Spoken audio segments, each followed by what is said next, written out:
এনবিটিভির পর্দায় আপনাদের সকলকে স্বাগত জানাচ্ছি। সঙ্গে রয়েছি আমি শাকিরুল ইসলাম। এই মুহূর্তে যে খবরটি নিয়ে আপনাদের সামনে হাজির হয়েছি, যে ফুরফুরা শরীফের পীরজাদা আব্বাস সিদ্দিকী, যিনি ঝড়ের গতিতে রাজনীতিতে এসেছিলেন, তিনি কি সেই ঝড়ের গতিতে আবার হারিয়ে যাবেন, নাকি তিনি তার অস্তিত্ব টিকিয়ে রাখতে পারবেন? এ নিয়েই রাজ্য রাজনীতিতে এক বড় প্রশ্ন উঠছে, উকি মারছে এই প্রশ্ন। আব্বাস সিদ্দিকী কটি আসনে জয়লাভ করতে পারবে? এখনো পর্যন্ত এক্সিট পোলের যে সমীক্ষা, তাতে বলা হচ্ছে সংযুক্ত মোর্চা 15 থেকে 25টি আসন পেতে পারে। তাহলে ফুরফুরা শরীফের পীরজাদা আব্বাস সিদ্দিকী যে 3 মাস আগে যে রাজনৈতিক দলে প্রতিষ্ঠা করেছেন, সেই রাজনৈতিক দল কটি আসনে জয়লাভ করতে পারবে? আব্বাস সিদ্দিকীর আইএসএফ ইন্ডিয়ান সেকুলার ফ্রন্ট 31টি আসনে প্রার্থী দিয়েছে, দক্ষিণবঙ্গে 26টি আসনে প্রার্থী দিয়েছেন এবং মালদা মুর্শিদাবাদের 2টি জেলাতে মোট 5টি আসন, সব মিলিয়ে 31টি আসনে প্রার্থী দিয়েছেন। কিন্তু কটি আসনে জয়লাভ করবে আব্বাস সিদ্দিকীর দল আইএসএফ? এ নিয়েই রাজনৈতিক মহলে প্রশ্ন উঠছে, উকি দিচ্ছে এই প্রশ্ন। আব্বাস সিদ্দিকী যেখান থেকে তার রাজনৈতিক উত্থান, ভাঙড় এবং ক্যানিং, আব্বাস সিদ্দিকী তার রাজনৈতিক উত্থান সেখান থেকে, এবং সেখানেই ভালোভাবে শক্তভাবে তারা শক্তিশালী হিসাবে সেখানে লড়াই দিয়েছে এবং তাদের প্রার্থীও ছিল হেভিওয়েট। কারণ ভাঙড় কেন্দ্রে দাঁড়িয়েছিলেন আইএসএফের চেয়ারম্যান অর্থাৎ আব্বাস সিদ্দিকীর ছোট ভাই পীরজাদা নওশাদ সিদ্দিকী। সেখানে তার প্রধান প্রতিদ্বন্দ্বী তৃণমূল কংগ্রেসের যে প্রার্থী ছিল, তার বিরুদ্ধে একটা অভিযোগ উঠেছিল যে তিনি বহিরাগত। এই বহিরাগত তকমা দেওয়ায় স্থানীয় তৃণমূল কংগ্রেসের নেতারা তারা কিন্তু সক্রিয়ভাবে কাজ করেনি।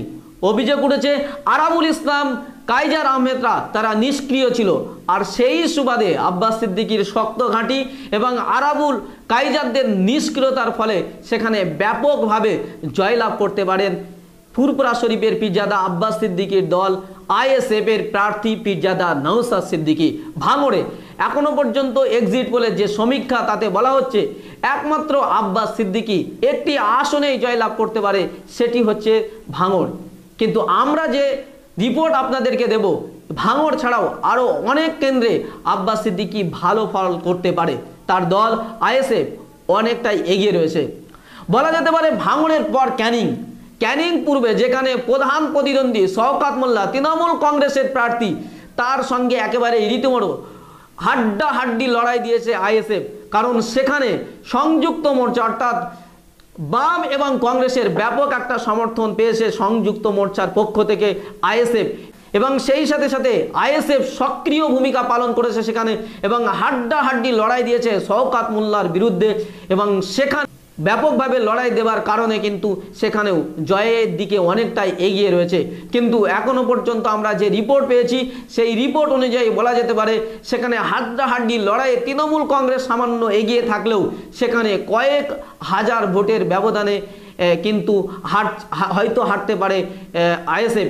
এমনকি হতে পারে সেই হাড্ডাহাড্ডি লড়াইয়ে জিতেও যেতে পারে আইএসএফ ক্যানিং পূর্ব বিধানসভা কেন্দ্রে।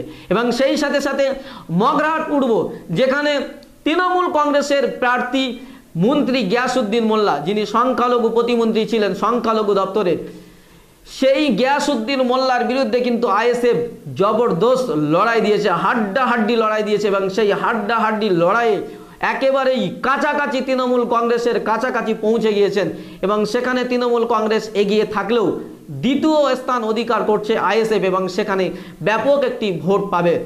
এবং সেই সাথে সাথে বসিরহাট উত্তর, যেখানে আইএসএফের প্রার্থী পীরজাদা জুনাইদ আমিন, তিনি কিন্তু ব্যাপকভাবে লড়াই দিয়েছেন এবং সেই লড়াইয়ে বলা যেতে পারে অনেকটাই এগিয়ে রয়েছে বসিরহাট উত্তর, এবং সেখানে এমনভাবে লড়াই দিয়েছে যে লড়াই হয়তো 1-2 হাজার ভোটে পিছিয়ে রয়েছে এবং হাড্ডাহাড্ডি লড়াই সেখানে জিতেও যেতে পারে, এমনটি আশা করছেন আইএসএফ কর্মী সমর্থকরা। এবং সমীক্ষাও বলছে যে কোনো একটি কেন্দ্রে ভোট যদি কম বেশি হয় কোনো একটি অঞ্চলে, তাহলে কিন্তু দেখা যেতে পারে যে আইএসএফ সেখানে বসিরহাট উত্তরে জিততে পারে। এবং সেই সাথে সাথে আপনাদেরকে জানিয়ে রাখি যে আরও অনেকটি বিধানসভা কেন্দ্রে, বেশ কয়েকটি বিধানসভা কেন্দ্রে আইএসএফ এমনভাবে লড়াই দিয়েছে সেখানে সেকেন্ড পজিশন হচ্ছে, এবং সেখানে 5,000, 7,000, 10,000 এরকম কম মার্জিনে সেখানে পিছিয়ে রয়েছেন। এবং সেই জায়গায় দাঁড়িয়ে বলতে পারি যে আইএসএফ প্রথম 3 মাসের দল হলেও যেভাবে লড়াই দিয়েছে, যেভাবে সক্রিয় ভূমিকা পালন করেছে, যেভাবে রাজনৈতিক ময়দানে সক্রিয় ভূমিকা পালন করেছে, সে জায়গায় দাঁড়িয়ে বলা যেতে পারে একটি সিট একেবারে নিশ্চিত ভাঙড় এবং আরও কয়েকটি 4টে থেকে 5টি সিট কিন্তু একেবারে সেকেন্ড পজিশন সেখানে জিতেও যেতে পারে। হাড্ডাহাড্ডি লড়াই দিয়েছে আইএসএফ এবং বেশ কয়েকটি আসনে 10 থেকে 15টি আসনে আব্বাস সিদ্দিকীর দল আইএসএফ কিন্তু সেকেন্ড পজিশন থাকছে এবং বাকি আসনগুলিতে তৃতীয় চতুর্থ স্থানে থাকবে আব্বাস সিদ্দিকীর দল আইএসএফ। এবং সর্বশেষ আপনাদেরকে জানিয়ে রাখি যে আব্বাস সিদ্দিকী মূলত একটি আসন পাচ্ছে, এটা কিন্তু নিশ্চিত, আর সেটি হলো ভাঙড়, যেখান থেকেই আব্বাস সিদ্দিকীর রাজনৈতিক উত্থান।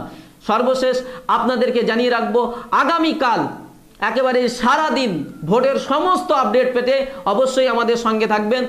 কে জিতছে, কোন রাজ্যে কে কটি আসন পাচ্ছে, যে 5টি রাজ্যের যে ভোটের ফলাফল আগামীকাল এনবিটিভির পর্দায় একেবারে মুহূর্তে মুহূর্তে আপনাদের আপডেট জানানো হবে। রাজ্যে কে ক্ষমতায় আসছে, বাকি আরও 4 রাজ্যে ভোট হয়েছে, পশ্চিমবঙ্গের বাইরে আরও 4টি রাজ্যে যে নির্বাচন হয়েছে, সেই নির্বাচন ফলাফল আগামীকাল এবং এনবিটিভির পর্দায় প্রত্যেকটা মুহূর্তে সেই আপডেট আপনাদের দিতে থাকবো। অবশ্যই আমাদের সঙ্গে থাকবেন। সকলে ভালো থাকবেন, সুস্থ থাকবেন। ধন্যবাদ।